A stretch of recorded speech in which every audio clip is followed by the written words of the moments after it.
Workshop का पहला प्रश्न, मंत्री व्यक्तिगत रूप से किसके प्रति उत्तरदायी होता है? एक बार फिर से प्रश्न को पढ़, मंत्री व्यक्तिगत रूप से किसके प्रति उत्तरदायी होता है?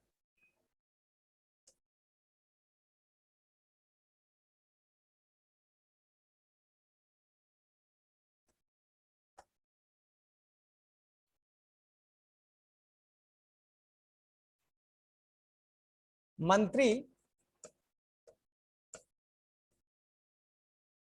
व्यक्तिगत रूप से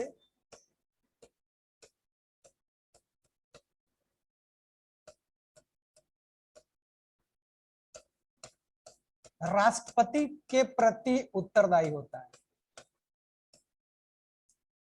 राष्ट्रपति के प्रति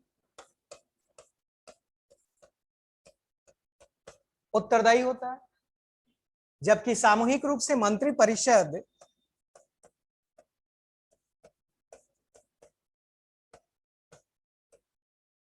सामूहिक रूप से मंत्री परिषद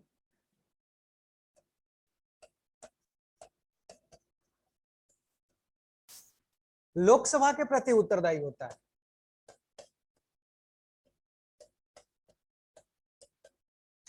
लोकसभा के प्रति उत्तरदायी होता है, लेकिन व्यक्तिगत रूप से यह राष्ट्रपति के प्रति उत्तरदायी होता है, क्योंकि प्रधानमंत्री और मंत्रियों की नियुक्ति राष्ट्रपति के द्वारा की जाती है। लेकिन जब सामूहिक रूप होता है, मंत्री परिषद का सवाल होता है, मंत्री परिषद का प्रश्न होता है, तब वो सामूहिक रूप से लोकसभा के प्रति उत्तरदायी होता है, लेकिन व्यक्तिगत रूप से राष्ट्रपति के प्रति उत्तरदायी होता है। अब नेक्स्ट क्वेश्चन है ये कि किस संविधान संशोधन के द्वारा मंत्री परिषद के सदस्यों की संख्या को सीमित किया गया? पहले आमतौर पर यह परंपरा रही थी कि बहुत बड़े मंत्रिमंडल का गठन होता था। कई बार दूसरे दलों के सहयोग से मंत्रिमंडल का गठन होता था, तो अधिक से अधिक विधायकों या सांसदों को मंत्री बनाना मजबूरी होती थी। तो एक बहुत बड़ा मंत्रिमंडल का गठन हो जाता। बड़े मंत्रिमंडल के होने से अनावश्यक रूप से वित्तीय भार बढ़ जाता। इसको नियंत्रित करने के लिए, इसको सीमित करने के लिए, ऐसी प्रवृत्ति को रोकने के लिए 91वें यानी 91st अमेंडमेंट किया गया 2003 में, और इस संशोधन के द्वारा इस संशोधन के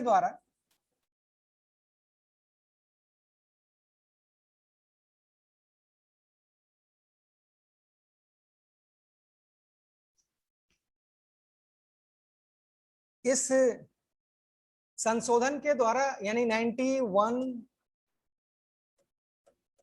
91वां संविधान संशोधन -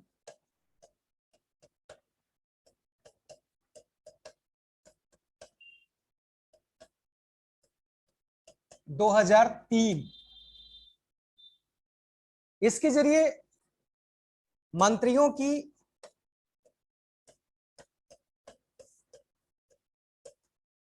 संख्या को कुल लोकसभा के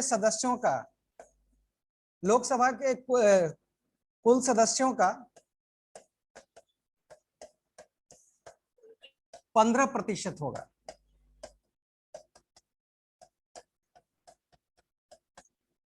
इसमें प्रधानमंत्री भी शामिल होंगे,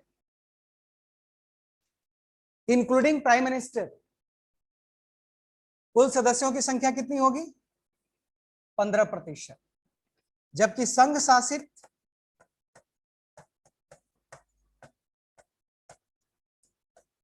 क्षेत्र में अगर विधानसभा है तो कुल विधानसभा के कुल सदस्यों का 10% को ही मंत्री बनाया जा सकता है। यानी मंत्रियों की संख्या केंद्र ये लोकसभा में यानी केंद्रीय स्तर पर 10%, जबकि दिल्ली में केंद्र शासित प्रदेश में 15%, जबकि केंद्र शासित प्रदेश में 10% निर्धारित किया गया। अब इसके बाद हम तीसरे प्रश्न की तरफ आते हैं। तीसरा प्रश्न है कि मैंने कल भी बताया था आप लोगों को, लोकसभा अध्यक्ष की अनुपस्थिति में संसद के संयुक्त अधिवेशन की अध्यक्षता कौन करता है। प्रश्न एक बार फिर से देखिए कि लोकसभा की अनुपस्थिति में संसद के संयुक्त अधिवेशन की अध्यक्षता कौन करता है।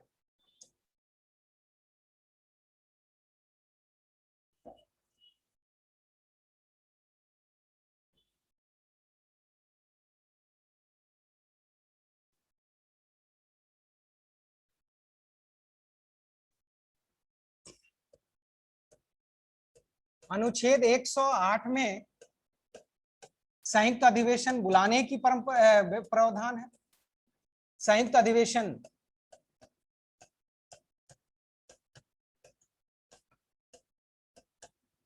बुलाने का प्रावधान है।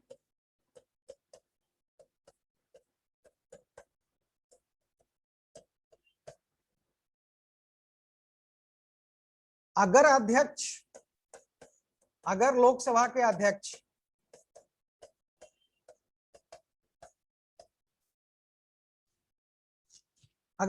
के अध्यक्ष न हो, सभापति नहीं, क्योंकि सभापति तो राष्ट्रपति होते हैं, तो उपसभापति राज्यसभा के इस संयुक्त अधिवेशन की अध्यक्षता करते। यानी संयुक्त अधिवेशन बुलाया गया हो, लोकसभा के अध्यक्ष जो आमतौर पर इस अधिवेशन की अध्यक्षता करते हैं, अगर वो उपस्थित नहीं है तो इसकी अध्यक्षता लोकसभा के उपाध्यक्ष करते हैं। अगर वो भी उपस्थित ना हो तब राज्यसभा के उपसभापति इसकी अध्यक्षता करते हैं। अब नेक्स्ट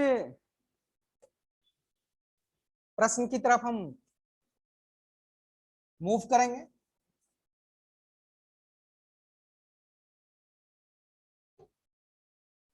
नेक्स्ट क्वेश्चन,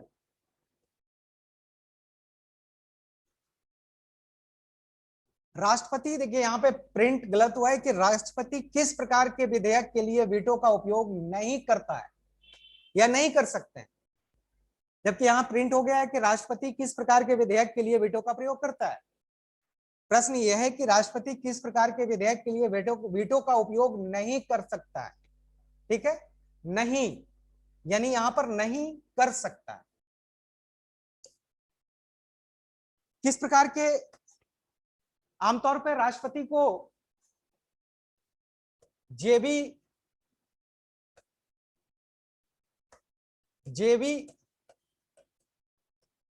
वीटो का अधिकार है।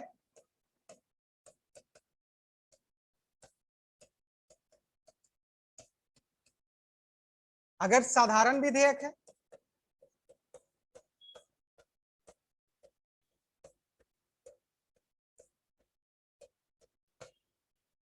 अगर साधारण विधेयक है तो इस पर राष्ट्रपति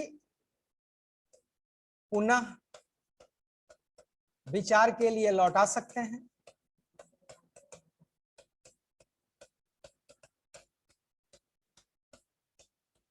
पुनः विचार के लिए लौटा सकते हैं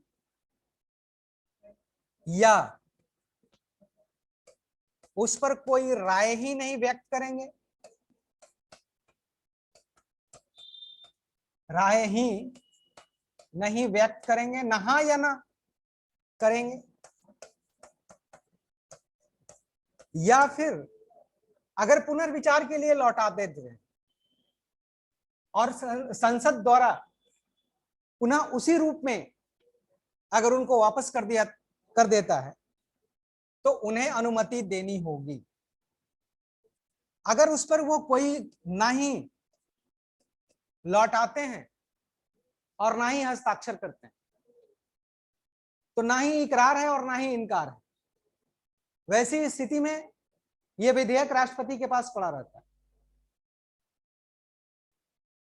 अब प्रश्न तो यह है कि कौन से ऐसे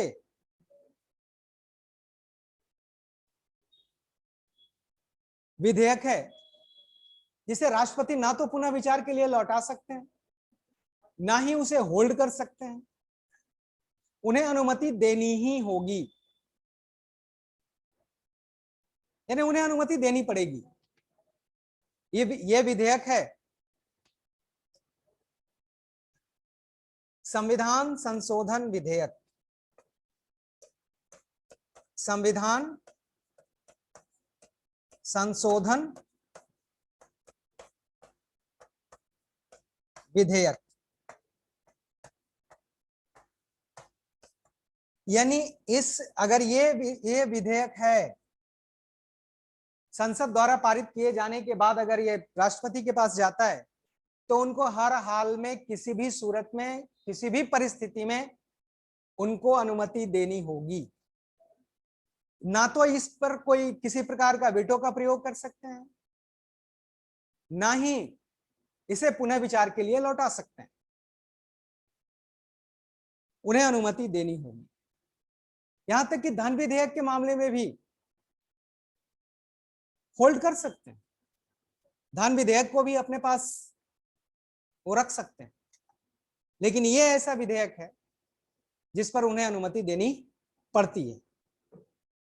तो संविधान संशोधन विधेयक के लिए राष्ट्रपति वीटो का प्रयोग नहीं कर सकते। अब नेक्स्ट क्वेश्चन ये है कि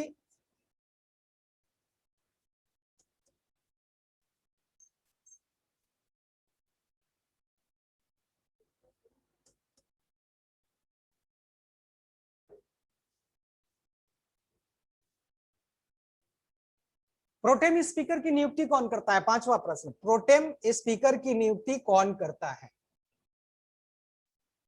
मैंने कल भी बताया था कि प्रोटेम स्पीकर आमतौर पर जब नई लोकसभा का गठन होता है, जब नई लोकसभा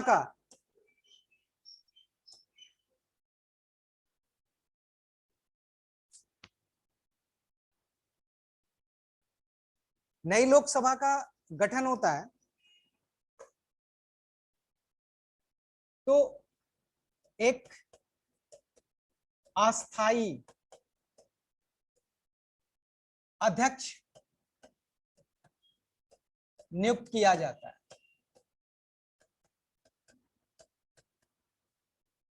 इसकी नियुक्ति कौन करता है? तो राष्ट्रपति करते हैं, यानी नियुक्ति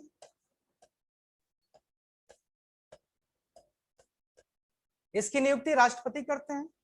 यह अस्थाई अध्यक्ष होते हैं, इनका काम होता है नए सदस्यों को शपथ दिलाना,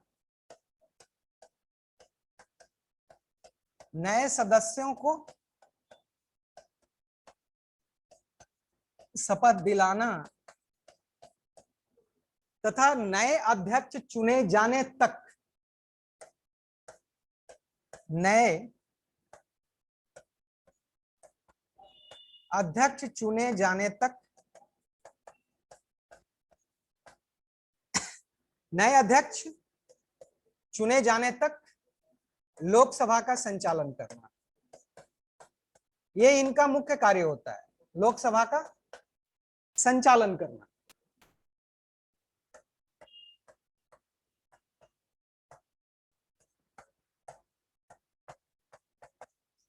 ये इनका मुख्य कर्तव्य होता है। इनकी नियुक्ति राष्ट्रपति के द्वारा होती है और इनका मुख्य कार्य है कि नए सदस्यों को शपथ दिलाएंगे, और जब तक नए लोकसभा के अध्यक्ष का चुनाव नहीं हो जाता है तब तक लोकसभा का ये संचालन करते हैं। इनकी नियुक्ति राष्ट्रपति के द्वारा की जाती है, और राष्ट्रपति आमतौर पर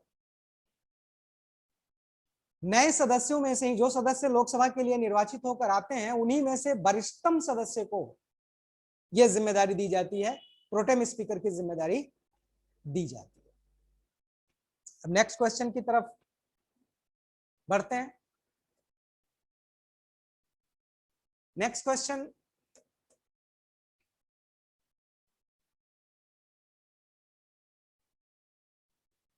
सूर्यास्त कानून क्या है, यानी सनसेट लॉ।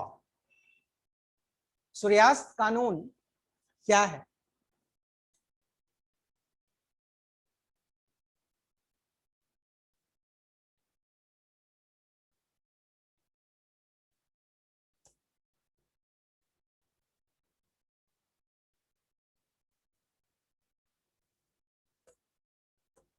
सूर्यास्त कानून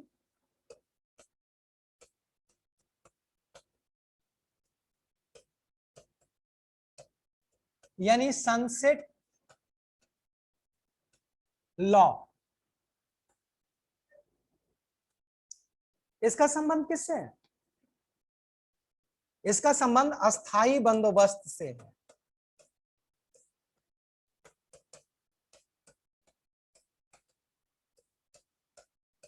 यह कानून उसी से जुड़ा हुआ है, अस्थाई बंदोबस्त से।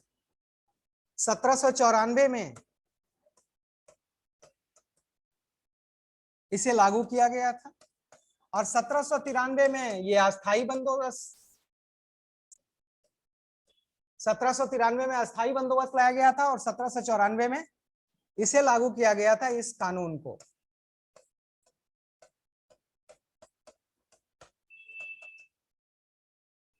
इसके पीछे मकसद क्या था, इसके पीछे उद्देश्य था, और ये इस कानून में क्या था?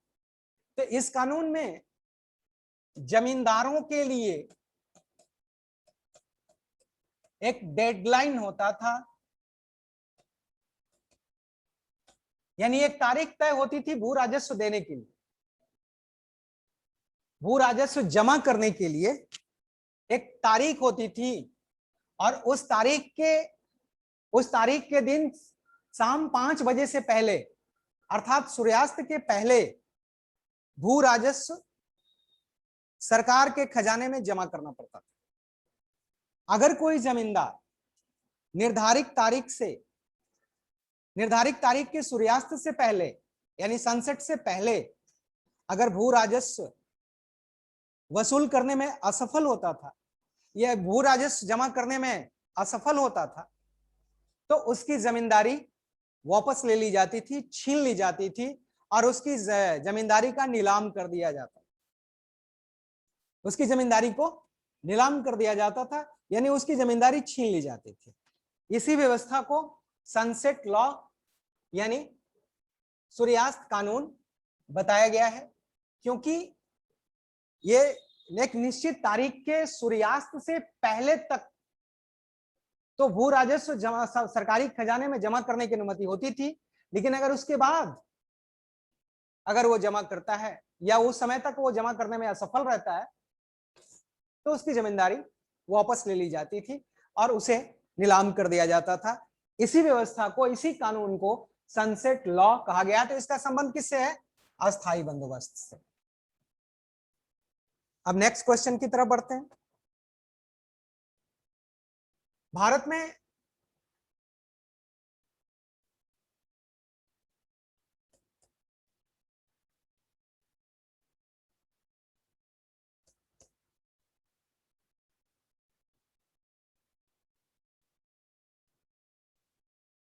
में अंग्रेजी सरकार ने केवल देश की प्रजा को पराधीन ही नहीं बनाया, बल्कि इसका पराधीन ही नहीं बनाया, बल्कि इसका आधार ही हमारा विश्वास है कि भारत अंग्रेजों से संबंध विच्छेद करके पूर्ण स्वतंत्रता प्राप्त कर लेनी चाहिए। दरअसल ये प्रस्ताव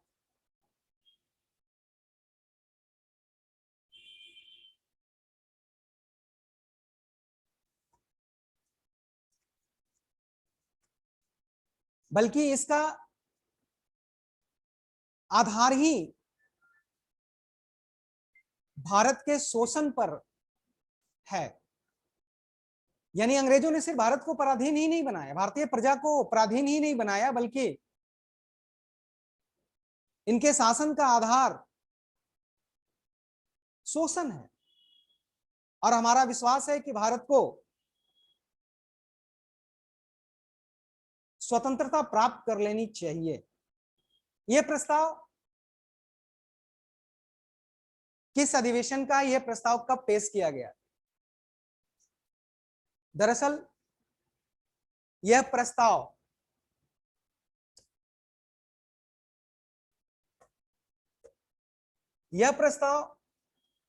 पूर्ण स्वराज का है, पूर्ण स्वराज्य का। जो 1929 में कांग्रेस के लाहौर अधिवेशन में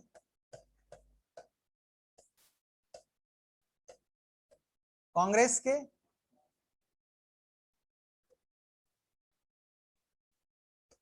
लाहौर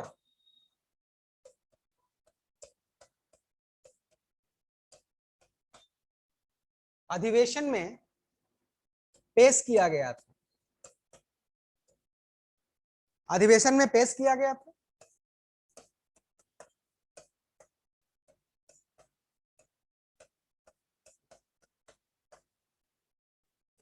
जिसमें पूर्ण स्वतंत्रता की मांग की गई थी।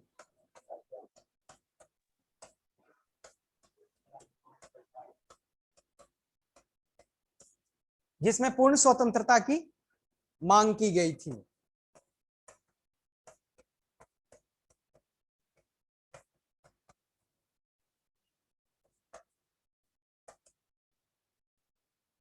ये स्टेटमेंट, ये वक्तव्य उसी प्रस्ताव का हिस्सा। और आपको पता है कि 26 जनवरी 1930 को रावी नदी के तट पर पहली बार स्वतंत्रता का ध्वज फहराया गया, स्वतंत्रता का झंडा फहराया गया था। तो ये स्टेटमेंट उसी प्रस्ताव का हिस्सा, उसी प्रस्ताव का अंश है। जब भारतीयों ने यह स्वीकार किया कि ब्रिटिश सत्ता या ब्रिटिश सरकार ने न सिर्फ भारतीयों को पराधीन बनाया, बल्कि उनके शासन का आधार ही शोषण है, और अब हमें स्वतंत्रता चाहिए, यानी इससे कम। यानी 1929 में कांग्रेस ने अपना लक्ष्य पूर्ण स्वराज को निर्धारित किया। समय समय पर कांग्रेस ने अपने लक्ष्य में परिवर्तन भी किया। तो 1929 में कांग्रेस ने पूर्ण स्वतंत्रता को अपना लक्ष्य बना लिया।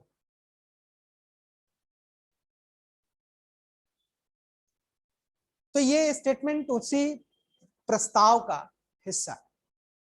अब हम नेक्स्ट क्वेश्चन की तरफ बढ़ते हैं।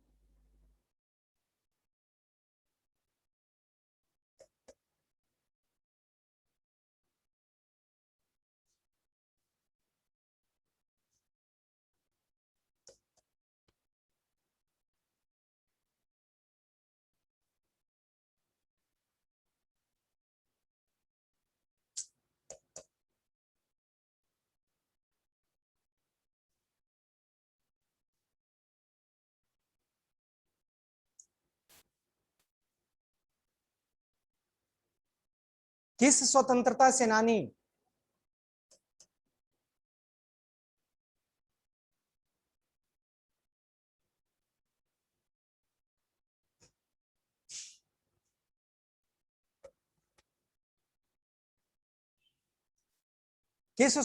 सेनानी ने असहयोग आंदोलन के दौरान राय बहादुर और ऑनरेडी मजिस्ट्रेट की उपाधि को त्याग दिया था? यानी किस स्वतंत्रता सेनानी ने असहयोग आंदोलन के दौरान राय बहादुर की उपाधि और ऑनरेडी मजिस्ट्रेट का पद छोड़ दिया था? तो ये व्यक्ति थे जमनालाल बजाज। यानी जमनालाल बजाज ने असहयोग आंदोलन के दौरान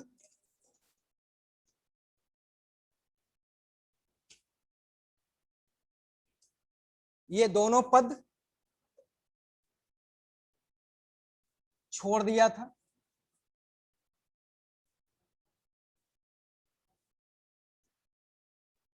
यानी राय बहादुर की उपाधि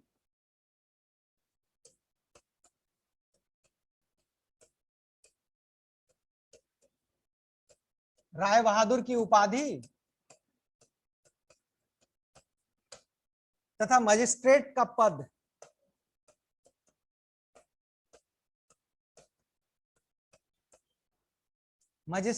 पद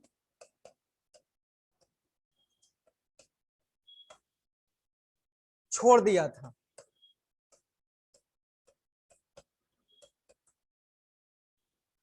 जमनालाल बजाज सेठ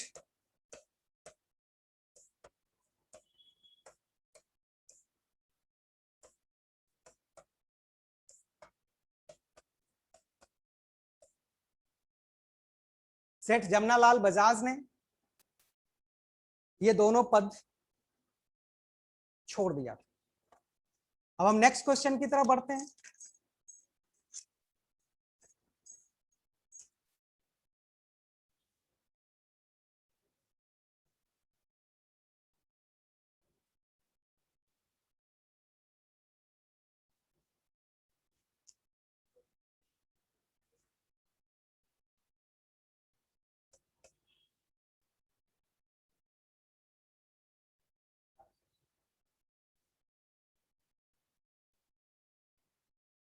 समिति का गठन किसकी अध्यक्षता में किया गया? तो इस समिति का गठन, कांग्रेस कृषि सुधार समिति का गठन किसकी अध्यक्षता में किया गया था? जेसी कुमारप्पा, जेसी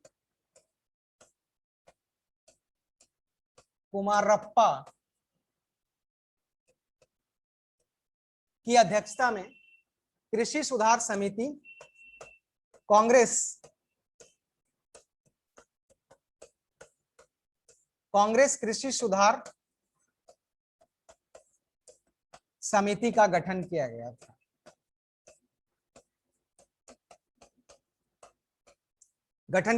और इसका मुख्य उद्देश्य था हदबंदी यानी सीलिंग एक्ट को लागू करना। अर्थात जिसके पास आवश्यकता से अधिक भूमि है उनकी भूमि वापस लेकर भूमिहीनों के बीच वितरित करने की, इसका मुख्य उद्देश्य था कि जिस जमींदार के पास या जिसके पास आवश्यकता से अधिक भूमि है उनकी भूमि वापस ले ली जाए और फिर उसे भूमिहीनों के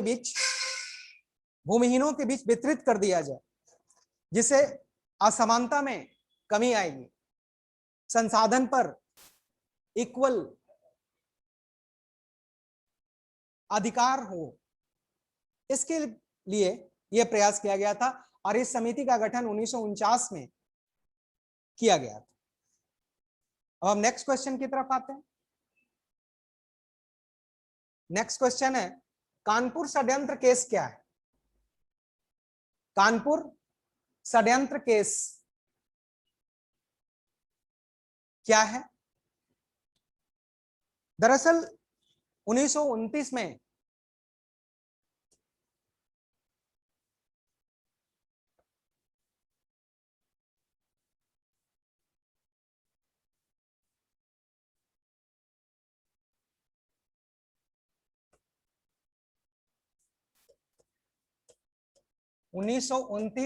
कानपुर में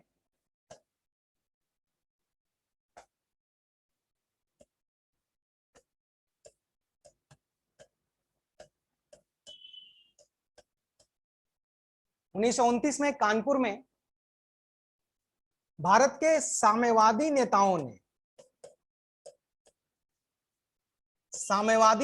के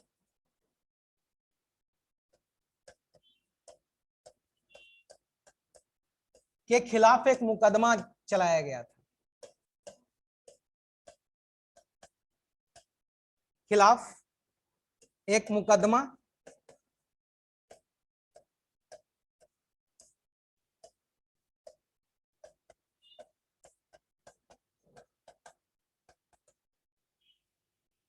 दरअसल इस मुकदमे में जो मुख्य आरोपी थे वो एमएन रॉय, अमृत डांगे,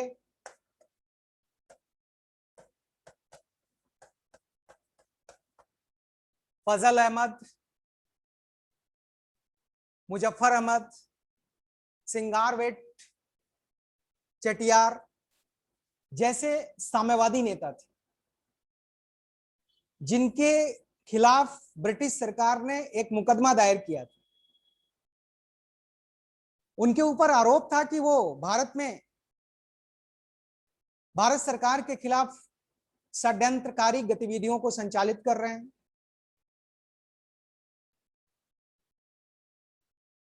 भारत में साम्राज्य के सत्ता को उखाड़ फेंकना चाहते हैं, यानी भारत में ब्रिटिश सत्ता को उखाड़ फेंकने के लिए लगातार षड्यंत्र कर रहे हैं।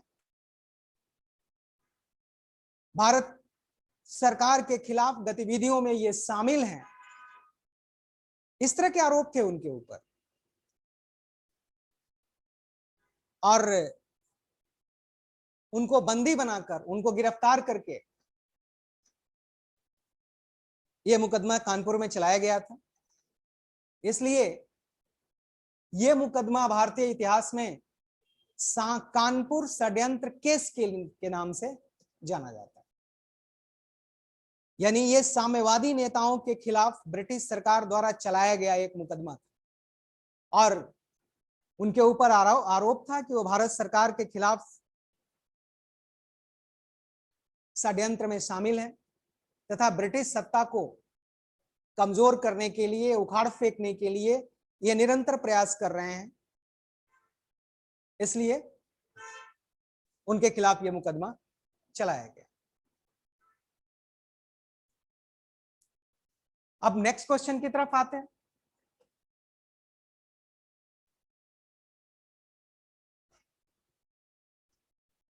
अर्थव्यवस्था में मुद्रा की आपूर्ति तथा उसकी तरलता के माप के लिए मुद्रा को कितने संघटकों में बांटा गया है?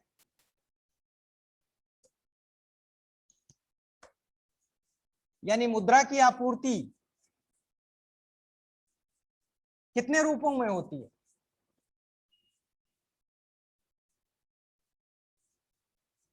भारत में मुद्रा की आपूर्ति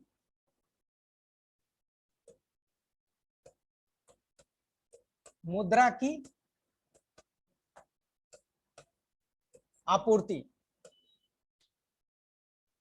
की आपूर्ति को 4 संघटकों में बांटा गया है।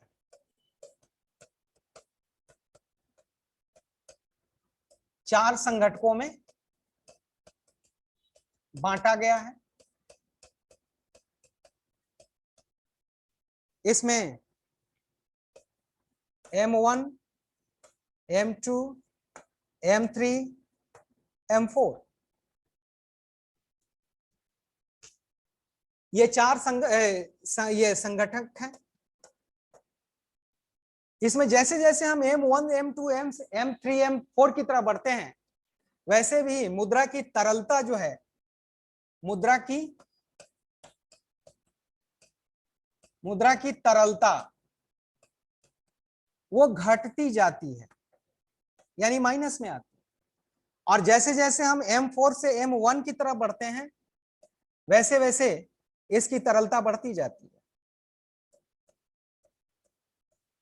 तो इसमें सबसे अधिक तरल मुद्रा M1 है। कभी कभी प्रश्न ये आता है, निम्नलिखित में से कौन सी मुद्रा का रूप सबसे अधिक तरल है? तो कौन सी मुद्रा का? M1 सबसे अधिक तरल होती है और सबसे कम तरलता M4 की होती है। यानी जैसे जैसे M1 से M2, M3, M4 की तरफ हम बढ़ते जाते हैं वैसे वैसे तरलता घटती जाती है। अगर यही रिवर्स हो M3, M2, M1 की तरह अगर हम बढ़ते हैं तो मुद्रा की तरलता बढ़ती जाती है।